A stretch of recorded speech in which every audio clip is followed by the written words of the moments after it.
নমস্কার, হরে কৃষ্ণ। আশা করি ভগবানের আশীর্বাদে আপনারা সকলেই ভালো আছেন। আজকে আমি আপনাদের কাছে আবার এসে গেছি একাদশী ভিডিও নিয়ে। এই একাদশী ভিডিও এই একাদশী আমরা কবে পালন করব আর কিভাবে পালন করব, অনেকে তো শুনে ভয় পেয়ে যাবেন। তবে ভয় পাওয়ার কিছু কারণ নেই। যেরকম আমরা ছাত্রছাত্রীরা যেরকম 1 বছর পড়াশোনা করে তারপরে পরীক্ষা দেয় পাস ফেল হওয়ার জন্যে, কিন্তু ভগবানও আমাদেরকে একটা সুযোগ দিয়েছেন। এই একাদশীতে বছরে শেষ পাণ্ডবা একাদশী আমরা পালন করব, আর এইটা হচ্ছে আমাদের পরীক্ষা। যারা সারা বছর একাদশী পালন করেনি তারা যদি এই দুটো একাদশী পালন করে, অপরা একাদশী আর পাণ্ডবা নির্জলা একাদশী, এই দুটো ব্রত যদি পালন করে তাহলে 24টার একাদশীর ফল সে পেয়ে যায়। তাই জন্যে বলছি, যারা পাপ করুক কি পুণ্য করুক, গো হত্যা, নারী হত্যা, সে যাই পাপ করুক কি না, কিন্তু এই একাদশী ছাড়া কোনো পুণ্য ফল হয় না আর পাপও নষ্ট হয় না। তার জন্যে আমি সকলকে হাত জোড় করি, অনুরোধ করি, বলবো যারা এতদিন একাদশী পালন করেননি তাহলে এই পাণ্ডবা নির্জলা একাদশী একটা মাত্র পালন করুন, তাহলে বছরে 24টার একাদশী ফল আপনারা পেয়ে যাবেন। কেন এই কথাটা স্বয়ং ব্যাসদেব ভীমদেবকে বলেছিলেন যে এই একাদশী ব্রত পালন করার জন্য। আমি বলবো মাহাত্ম্যতে, তার আগে আপনাদেরকে একটু বললুম, আপনারা এই একাদশীর ভিডিও আপনারা শুনুন, অন্যদেরকে শেয়ার করুন, তাদেরকেও করার জন্যে অনুরোধ করুন যে এই একাদশীটা কর, সারা বছর যখন করিসনি তাহলে এই একাদশীটা কর। আর এতদিন যে একাদশীগুলো আমরা করে এসেছি, কেন এই একাদশীটা নির্জলা করতে হবে বা দিবারাত্রি ঘুমোতে পারবে না, কেন এইভাবে করতে হবে? এতদিন যে আমরা যে একাদশীগুলো পালন করেছি তাতে ঠিকঠাকভাবে পালন করতে পেরেছি কি না, বা ধরো কোনো ভেজাল হয়ে গেছে, ধরো আমরা যা কিছু যে খেয়েছি, সেবা নিয়েছি, তাতে ধরো যে কোনো ভেজাল নেই, তার কি মানে আছে? ধরো আমরা সাবু খেয়েছি, সাবুতে ভেজাল আছে, কি বা দুধ খেয়েছি, গরু দুধ খেয়েছি, তাতে ধরো একটু ভেজাল আছে, কি সূর্যমুখী তেল, তাতে ধরো ভেজাল আছে। যাহা কিছু এই যে প্রত্যেক একাদশীটা আমরা যে 23টা একাদশী যে আমরা পালন করেছি, তার মধ্যে কোনো যদি খামতি বা কোনো দোষ বা কোনো ভেজাল যদি আমাদের হয়ে গেছে, তাহলে এই একাদশী ব্রতটা পালন করলে নিষ্ঠা সহকারে, ভক্তি সহকারে, শাস্ত্র অনুযায়ী, বিধান অনুযায়ী যদি আমরা ঠিকঠাকভাবে পালন করি, তাহলে 24টার একাদশী ফল আমরা একসঙ্গে পেয়ে যাব। বহু বহু পুণ্য ফল এতে ভগবান দেন। আর এই একাদশী ব্রতটা নিষ্ঠা সহকারে পালন করবেন, তবে ভয় পাবেন না। একাদশী আগের দিনে দশমী রাত্রিতে ভগবানের কাছে হাত জোড় করি বলবেন, হে রাধা মাধব, হে গোবিন্দ, তুমি আমাকে দয়া করো, কৃপা করো। গতকাল আমি এই একাদশী পাণ্ডবা নির্জলা একাদশী আমি যেরকম ভালোভাবে পালন করতে পারি বা আমি করতে পারি, এই যেভাবে আপনি করবেন সেইভাবে সংকল্প করবেন, চেষ্টা করবেন যে পুরোপুরি পালার জন্য। আবার না, যদি যারা করতে পারবেন না, অসুবিধা, তাহলে ফল, জল আর সাবু যেরকম আপনারা খান সেইভাবে করবেন। যারা পারবেন না, শরীর অসুস্থ, কষ্ট হচ্ছে, আপনি শরীরও টানছে না, তাহলে আপনারা ফল, জল, সাবু সব কিছু খেয়ে একাদশী ব্রত পালন করতে পারেন, কিন্তু বন্ধ করবেন না। আর যারা পারবেন নিশ্চয়ই আপনারা পালন করবেন, কেন সকলেরই করা কর্তব্য। এবার যে পারবে না বা কষ্ট হচ্ছে বা সে শরীর খারাপ হয়ে যাচ্ছে, তার কিছু করার নেই, সে ভগবানের কাছে সম্পর্ক করে সেইভাবে আপনারা পালন করবেন। বছরে একবার ভগবান এই একটি পরীক্ষা নেবেন, এই পরীক্ষাতে যে উত্তীর্ণ হবে সে পরীক্ষারও পাস করবে। আর এইগুলো অমর হয়ে থাকে, এইগুলো ক্ষয় হয় না। আর তার নিশ্চয়ই সে যেটা শাস্ত্রতে উল্লেখ আছে, তার বৈকুণ্ঠ বাস নিশ্চয়ই হবে। কেননা সারা বছর আমরা খেয়ে একাদশী পালন করেছি, এইটা না খেয়ে ব্রতটা পালন করতে হবে। আর এই একাদশী ব্রতটা যদি আমরা নির্জলা দিবারাত্রি যদি পালন করতে পারি, তারপর ভগবানকে সেবা দিয়ে, তারপরের দিনে ভগবানকে সেবা দিয়ে বা ব্রাহ্মণকে সেবা দিয়ে বা বৈষ্ণবকে সেবা দিয়ে, তারপরে তাদের অনুমতি নিয়ে আমাদেরকে একাদশী ভঙ্গ করতে হবে। এইভাবে যদি সবাই যদি করতে পারেন, তাহলে একবারে 100তে 100 আপনারা পরীক্ষাতে পাস করবেন। আর মৃত্যুর পর বৈকুণ্ঠ ধামে, বিষ্ণু ধামে অনায়াসে ফিরে যাবেন, ভগবান স্বয়ং তো কথা দিয়েছেন। আর এই একাদশীটা কবে আমরা পালন করব না, 18ই জুন 3 আষাঢ় মঙ্গলবার, ভগবান সকলেরই মঙ্গল করবেন। একাদশী ভঙ্গ করার টাইম হচ্ছে 19শে জুন 4 আষাঢ় বুধবার 4:50 থেকে 7:30 মধ্যে, এর মধ্যে একাদশী আমাদেরকে ভঙ্গ করতে হবে। আর বিশেষ কিছু আমি বলছি না। এই পাণ্ডবা নির্জলা একাদশীতে আপনারা সকলেই জানেন। আর যারা নতুন বন্ধু পালন করবেন তাহলে নিশ্চয়ই কমেন্ট করে জানাবেন। জয় শ্রীকৃষ্ণ, রাধে রাধে। আমি সম্পূর্ণভাবে আপনাদেরকে বলে দিতে পারবো, আমার কোনো দ্বিধা নেই। যতটা আমরা জানা আছে ততটাই আপনাদেরকে বলবো। সাধুগুরু বৈষ্ণবের মুখ থেকে যেটা আমি শুনেছি সেটাই আপনাদেরকে আমি তুলে ধরে বলবো। আর বিভিন্ন জায়গাতে বিভিন্ন নিয়ম, কিন্তু এই একাদশী পালনটা আমি বলবো যেরকম যে ইস্কন বা গৌরিয়া মঠ, তারপরে মায়াপুর, বৃন্দাবন যেই দিনে একাদশী পালন করবে আমি সেই দিনগুলো আপনাদেরকে বলে দিয়েছি। আপনারা সেই দিনে একাদশী পালন করবে, ওই 18ই জুন 3 আষাঢ়। কেন অনেক লোক অনেক কথা বলবে, কেন আজকে করছো, তাই জন্য আপনাদেরকে বলছি। বৃন্দাবন যেই দিনে পালন করছে, বা মায়াপুর পালন করছে, বা গৌড়িয়া মঠ পালন করছে, ইস্কন মন্দিরে পালন করছে, আমি সেই দিনগুলো আপনাদেরকে বলেছি, আমরা সেইভাবেই পালন করব। বিশেষ কিছু আমি বলছি না, এবারে সরাসরি আমি চলে যাচ্ছি একাদশীর মাহাত্ম্যতে। এই একাদশীর মাহাত্ম্য ব্রহ্মাণ্ড বৈভব পুরাণে উল্লেখ রয়েছে। এই একাদশীর মাহাত্ম্য হচ্ছে ব্যাসদেব আর ভীমসেনকে নিয়ে এই একাদশীর মাহাত্ম্য উল্লেখ করা হয়েছে। যুধিষ্ঠির মহারাজ ভগবান শ্রীকৃষ্ণকে জিজ্ঞাসা করলেন, হে জনার্দন, এই জ্যৈষ্ঠ মাসে শুক্লপক্ষে একাদশীর নাম কি, তার মাহাত্ম্য কী, আপনি দয়া করে আমায় বলুন। ভগবান শ্রীকৃষ্ণ বললেন, খুব খুশি হয়ে প্রসন্ন হয়ে বললেন যে এই একাদশীর মাহাত্ম্য আমি বলবো না, ব্যাসদেব বলবেন। তার সেইখানে ব্যাসদেবকে যুধিষ্ঠির মহারাজ জিজ্ঞাসা করলেন, হে মুনিবর, আপনি দয়া করে বলুন, আমি এতদিন জ্ঞান কাণ্ড কথা আমি শুনেছি, বিভিন্ন লৌকিক ধর্মকথাও শুনেছি, আপনি দয়া করে বলুন এমন কি ভক্তির কথা শুনলে, এমন কিছু ভক্তির কথা বলুন শুনলে যেরকম আমার ভক্তি বেশি হয়, আমি শুনতে চাই। যুধিষ্ঠির মহারাজ ব্যাসদেবকে প্রশ্ন করলেন, এমন কিছু ভক্তির কথা মাহাত্ম্য আপনি বলুন। তাই ব্যাসদেব উত্তরে বললেন, হে রাজন, তুমি যে বলছো লৌকিক ধর্ম কথা বা এতদিন যে কাণ্ড কথা শুনে এসেছো, সেইগুলো হচ্ছে অনেক পয়সার খরচা, অর্থ বহন করতে হবে, অনেক কিছু পরিশ্রম করতে হবে। আর আমি যে ভক্তির কথা বলবো, অল্প খরচে সকলে ভক্তি অনেক পুণ্য অর্জন করতে পারবে, তাতে কোনো পরিশ্রম করতে হবে না, অনেক অর্থ ব্যয় করতে হবে না। ব্যাসদেব বলছেন যে এতদিন যে ধর্ম কথা শুনেছো বা যে কাণ্ড জ্ঞান কথা শুনেছো, সেগুলো অর্থ বহন করতে হয়েছে, পরিশ্রম করতে হয়েছে। আমি যে মাহাত্ম্য বলবো, যে ভক্তির কথা বলবো, তাতে কোনো পরিশ্রম করতে হবে না, অল্প খরচ করলে তাতেই বহু পুণ্য ফল অর্জন করতে পারবে।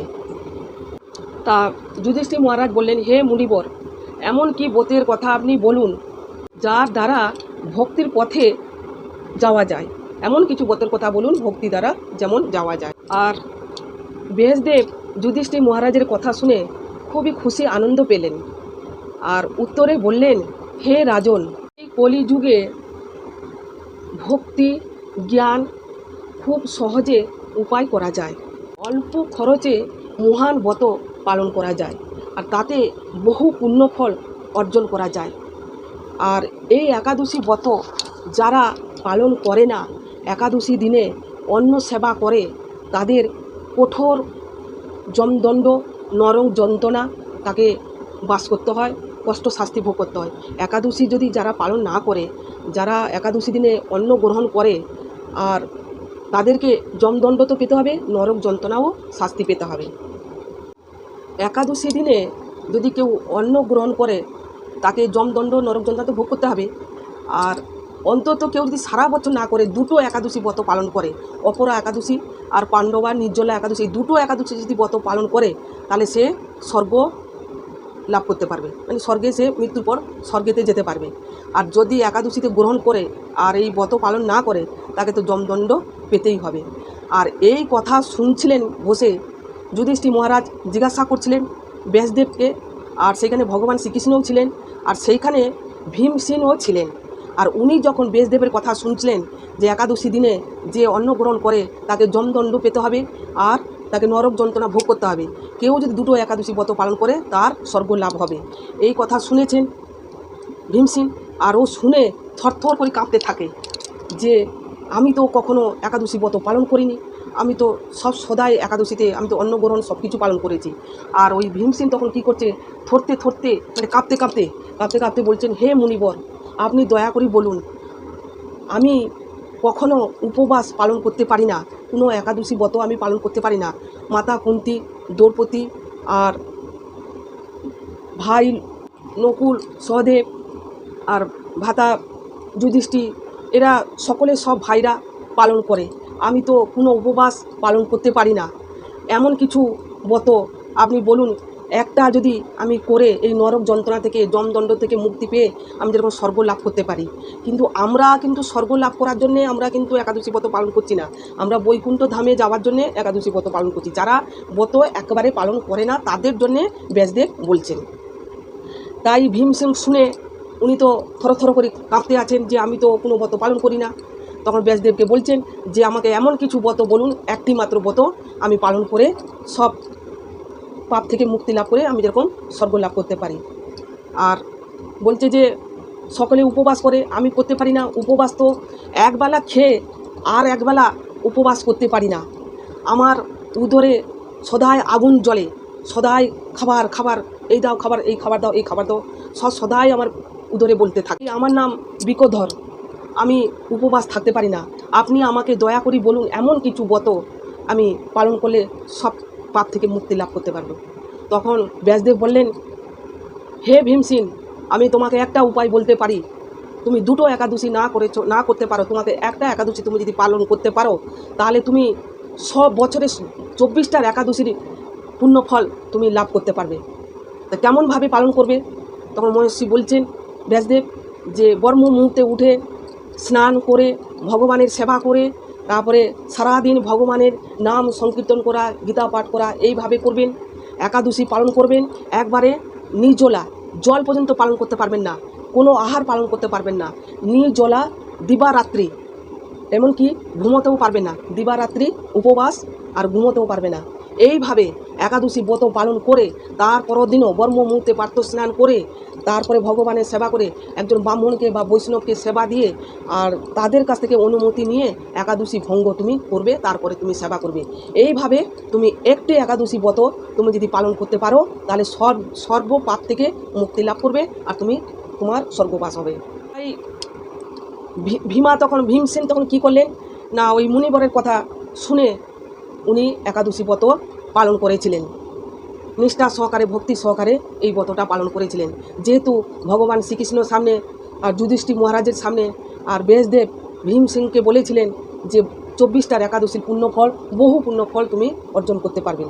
তাই জন্যে সেই থেকে এই একাদশীর নাম হলো পাণ্ডবা নির্জলা একাদশী আর নলে ভীম একাদশী, সেই থেকে এই একাদশী বলা হয়।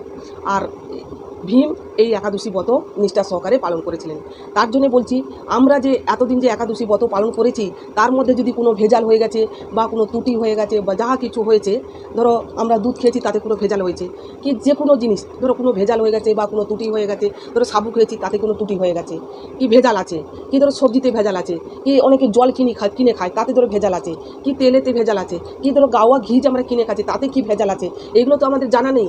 তার জন্যে এই বছরে একটা একাদশী নির্জলা আমরা যদি পালন করতে পারি আর তাহলে বা 24টার একাদশী বহু পুণ্যফল আমরা অর্জন করতে পারবো আর মৃত্যুর পর আমরা দিব্যধামে বা বৈকুণ্ঠ ধামে আমরা লাভ করতে পারবো।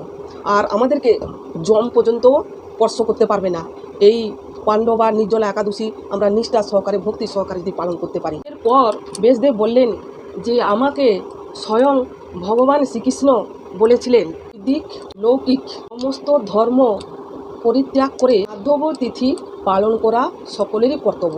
মানে সব কিছু লৌকিক বলো আর বৈদিক বলো, সব কিছু ধর্ম ত্যাগ করে শুধু যদি মাধব তিথি এই একাদশী পালন করি তাহলে সর্ব পাপ থেকে মুক্তি লাভ করে আমরা অনায়াসে বৈকুণ্ঠ ধামে বাস করতে পারবো। মাধবী তিথিটা এত শ্রেষ্ঠ, দান করো, ধ্যান করো, কি যজ্ঞ করো, যাহা কিছু করো কিনা সর্বশ্রেষ্ঠ হচ্ছে এই মাধবী তিথি একাদশী, এর থেকে আর কোনো শ্রেষ্ঠ নেই। এরপর বললেন মুনিবর যে ধন সম্পদ দায়িনী, পাপ বিনাশিনী, বহু পুণ্যকারিণী, আর এই ব্রত পালন করলে যম পর্যন্ত আমাদেরকে স্পর্শ করতে পারে না। তারা পারবেন রাত্রি জাগরণ করবেন, একাদশী মাহাত্ম্য এই পর্যন্ত ছিল আমি আপনাদেরকে বললুম। আর যারা পারবেন রাত্রি জাগরণ করবেন, দিনের বেলা ঘুমোবে না, আর যারা পারবেন না তাহলে রাত্রিবেলা ঘুমোবেন। চেষ্টা করবেন নির্জলা উপবাস থাকার জন্য, আর যদি না থাকতে পারেন তাহলে জল ফল আর অনুকূল প্রসাদ যেরকম সেবা করেন তাহলে সেইভাবেই করবেন, চেষ্টা করবেন করার জন্যে। আর না পারলে আপনি যেইভাবে ব্রত পালন করেন সেইভাবেই করবেন। আর দ্বাদশী দিনে আপনারা সেইভাবে একাদশী ভঙ্গ করবেন, যদি আপনারা পারেন কোনো ব্রাহ্মণকে বা কোনো বৈষ্ণবকে সেবা দিয়ে দক্ষিণা দিয়ে তারপরে তাদের অনুমতি নিয়ে ভঙ্গ করতে পারেন। যে যেরকম পারবেন সেইভাবেই করবেন, ভগবানের কাছে সংকল্প করে নেবেন, সেইভাবে পালন করবেন।